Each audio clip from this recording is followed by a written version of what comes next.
Премиерот на Република Македонија на денешното обраќање на конференцијата на тема Европските предизвици на земјите од Западен Балкан истакна дека Македонија на патот кон Европската Унија се соочува со неправда нанесена од соседна земја членка на Европската Унија, кон која Македонија нема ништо против.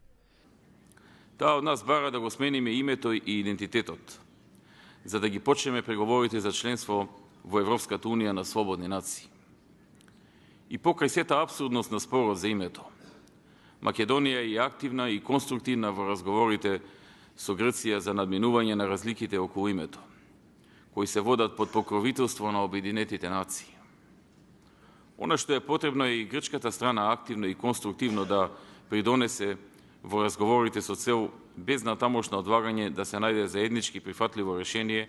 кое нема да наштети на националната, јазичната и културната самоидентификација ниту на македонскиот народ, ниту пак на грчкиот народ.